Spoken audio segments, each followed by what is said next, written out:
रहा था। नर्स खुद शॉक थी कि इस तरह मैं जब ये कनोला लगा रही हूँ आप क्यों वीडियो शूटिंग, बहुत मैच्योर फील कर रही थी। और जब मैंने ये वीडियो भी देखा उस वक्त भी मुझे बहुत ज़्यादा अच्छा लग रहा था कि मैंने ये पूरा खुद रिकॉर्ड किया है।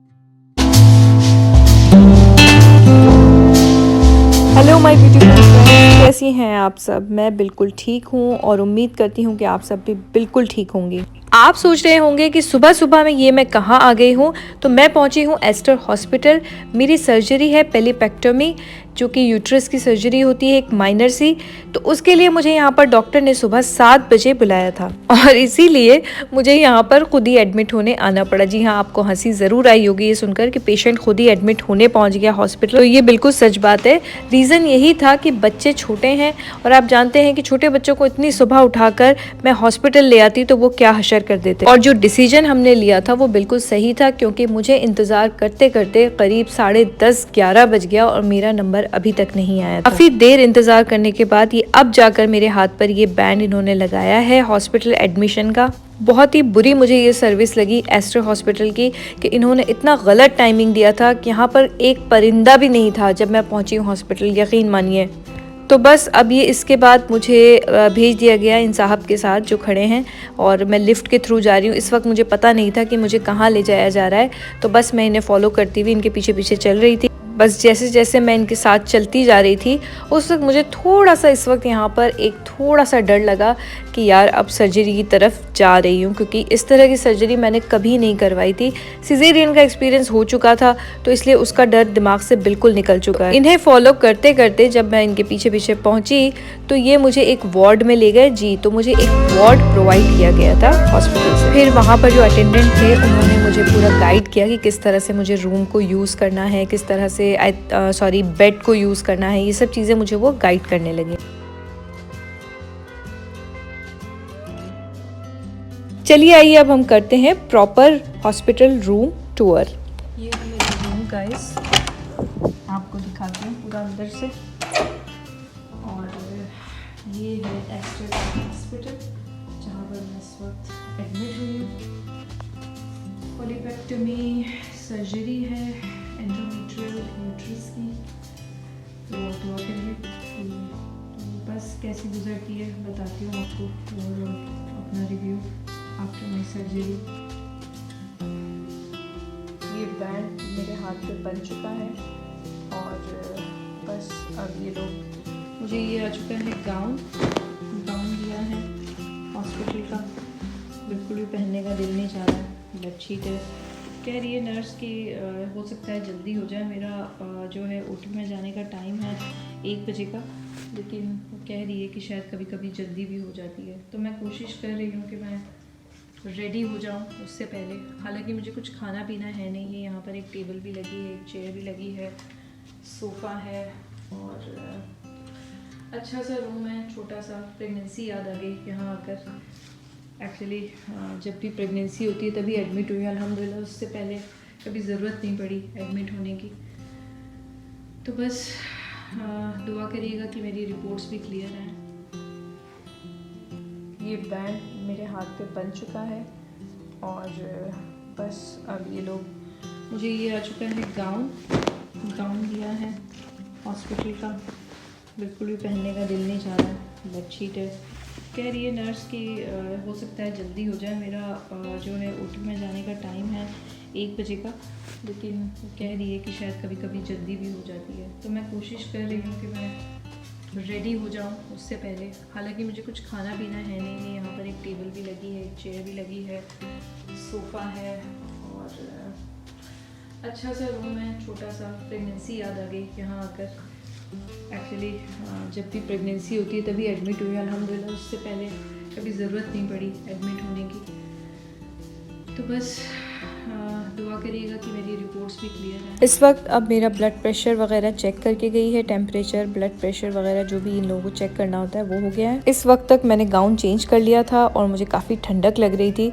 अब नर्स आई थी जो इंजेक्शन वगैरह देने थे उन्हें, प्रॉपर जो टेस्ट पैच वगैरह होता है, आई डोंट नो क्या क्या था, वो सब वो करने लगी थी। मैंने अपनी पूरी कोशिश की कि मैं जितनी व्लॉगिंग कर सकती हूँ इस कंडीशन में मैं कर लूँ, लेकिन हाँ, जाहिर है आसान नहीं था करना। जितना मैं आपके साथ अभी दिखाकर शेयर कर सकती हूँ मैं दिखा के करूँगी, वरना फिर बाद में मैं घर पहुँचकर आपको पूरा डिटेल में बताऊँ। और इस वक्त जो नर्स है वो आकर मेरे हाथों में वेन्स तलाश कर रही हैं, जो हर दफ़ा बहुत मुश्किल होती है ढूंढना। एक्चुअली अब मेरे हाथ में कनोला लगने जा रहा है, कनोला ही कहते हैं आई थिंक, जो जिसके थ्रू आपको सिरिंज वगैरह दिया जाता है, सब कुछ लगाया जाता है हाथ में, तो वो लगने जा रहा है मेरे हाथ में। बेसिकली बहुत दर्द होता है उसमें, लेकिन इस वक्त मैं पता नहीं क्यों इतनी स्ट्रांग हो गई थी कि मुझे कुछ भी फील नहीं हो रहा था। नर्स खुद शॉक थी कि इस तरह मैं जब ये कनोला लगा रही हूँ, आप क्यों वीडियो शूटिंग कर रही हैं, आप क्या आपको बिल्कुल डर नहीं लग रहा है। लेकिन वाकई में ये दोस्तों, मैं इतनी स्ट्रांग कैसे हो गई अचानक से, मुझे खुद समझ में नहीं आ रहा था, वरना मुझे बहुत ज़्यादा डर लगता था ये लगाने में। अल्हम्दुलिल्लाह आप वक्त के साथ मुझे लगता है बहुत मैच्योर हो जाते हैं, और वाकई में मैं भी इस वक्त अपने आप को बहुत मैच्योर फील कर रही थी। और जब मैंने ये वीडियो भी देखा उस वक्त भी मुझे बहुत ज़्यादा अच्छा लग रहा था कि मैंने ये पूरा खुद रिकॉर्ड किया है। और एक सुकून मुझे ये था कि इस वक्त यहाँ पर बच्चे मौजूद नहीं थे। बच्चों के आने से पहले मेरा ये सारा प्रोसीजर हो चुका था। मैंने बच्चों के लिए नाश्ता, जैसे कि मैंने लास्ट व्लॉग में सब कुछ आपको अपडेट किया था कि क्या क्या होने वाला है, तो वो सब करने के बाद बच्चे जब पहुँचे हैं तब तक ये सब प्रोसीजर हो चुका था।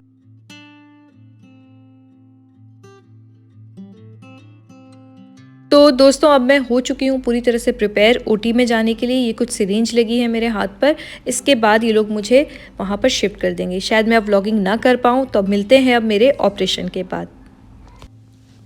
ये रात की काफ़ी लेट हो गया है तब मैं व्लॉग बना रही हूँ। इस वक्त मैं यहाँ पर लेटी हुई हूँ, बस मेरी आँख खुली है तो मैंने मोबाइल चेक किया है, बहुत लेट हो गया है तो एक कॉन्शियस नहीं हो रही है, थोड़ी थोड़ी देर में नींद आ रही है, फिर उठ रही हूँ, इस तरह का हाल हो रहा है।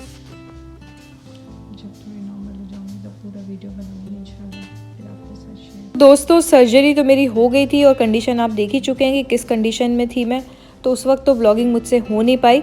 ये डिस्चार्ज हो रहा है, बाकी मैं आपको घर पहुंचकर पूरा अपना रिव्यू दूंगी, पूरा एक्सपीरियंस बताऊंगी कि कैसा रहा एस्टर का जो मेरा एक्सपीरियंस है हॉस्पिटल में एडमिट होने के बाद, और सब कुछ मैं आपको डिटेल में बताऊंगी। तो बस अब ये हम सब सामान वाइंड अप कर रहे हैं, सब देख रहे हैं कोई चीज़ रह ना गई हो। हालांकि कोई इतना लंबा प्रोसीजर था नहीं, एक ही दिन की बात थी, तो मुझसे चला भी जाने की पूरी उम्मीद नहीं थी। ज़ाहिर है हस्बैंड को तो उन्होंने पहले ही व्हीलचेयर के लिए कह दिया था, तो व्हीलचेयर आ गई थी। तो बस अब हम चले हैं घर की तरफ। एक्चुअली हुआ ये था कि मुझे लास्ट नाइट में 9 बजे से लेकर समझिए दूसरे दिन 8 बजे तक खाना नहीं मिला था, ना पानी मिला था, तो उस वजह से थोड़ी मेरी कंडीशन डाउन हो गई थी। लेकिन फिर भी मुझे एट द एंड जाकर सब्र आ ही गया था, मुझे फिर उसकी कोई ख्वाहिश नहीं हो रही थी। तो मैं बस उस वक्त जब खाना आया तो मैं इतनी ज़्यादा भूखी थी कि मैंने वो तक रिकॉर्ड नहीं करा, और ज़ाहिर है आप समझ सकते हैं मेरी कंडीशन की क्या थी, इसलिए मैंने कोई व्लॉगिंग नहीं करी फिर उसके। और जाते वक्त बस इस वक्त मेरा थोड़ा दर्द कंट्रोल में था, क्योंकि ज़ाहिर है पेन किलर्स दिए गए थे हैवी डोज, तो बस मैंने फिर भी कोशिश की कि मैं थोड़ा सा आपको ये भी दिखा दूँ कि मैं घर किस तरह पहुंची हूँ। तो बहुत सुकून था, अल्लाह का शुक्र है, बहुत इत्मीनान के साथ सब कुछ बहुत अच्छी तरह हो गया। और आप सबकी दुआएं भी रहीं, आप सब ने मेरे लिए बहुत दुआएं की हैं अल्हम्दुलिल्लाह।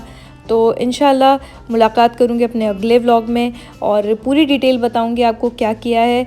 और बस ये घर की एंट्रेंस पे हम लोग पहुँचे हैं, बड़ी खुशी हुई, जबकि एक ही दिन की बात थी, लेकिन अपने घर की एंट्रेंस देख के ही बहुत खुशी हो गई। रात में हम सो गए थे बहुत बुरी तरह से। आकर मेरी एक दोस्त है, बहुत प्यारी दोस्त है मेरी, उन्होंने बहुत अच्छी तरह हमें खाना खिलाया, लाकर ख़ुद सर्व किया, सब कुछ बहुत अच्छी तरह से खाना खिला कर गई। और ये दूसरा दिन है सुबह, जिसमें मैंने अवोकाडो और एग का ब्रेकफास्ट हस्बैंड ने बना कर दिया था, तो बस वो लेकर मैं अब नाश्ता करने जा रही हूँ। दोस्तों फिर मिलूँगी मैं, बहुत अच्छी तरह से मैं पूरा आपको डिटेल में बताऊँगी सब कुछ इंशाल्लाह। बस मेरे लिए दुआ कीजिएगा कि मैं जल्दी रिकवर हो जाऊँ और इसी तरह आपको एंटरटेन करती रहूँ अपने व्लॉग्स के ज़रिए, अपनी बातों के ज़रिए। अगर आपको मेरे वीडियोस ज़रा भी अच्छे लगते हैं तभी ज़रूर इसको सब्सक्राइब कीजिएगा, लाइक कीजिएगा, शेयर कीजिएगा, और मुझे बताइएगा कि आप और क्या देखना चाहते हैं मेरे वीडियो। और अगर कोई कमी लगती हो मेरे वीडियो में तो वो भी मेरे साथ ज़रूर शेयर कीजिएगा, मुझे आपको कमेंट करना बहुत अच्छा लग रही है। आबाद रहिए, ज़िंदगी बहुत खुदा हाफ़िज़।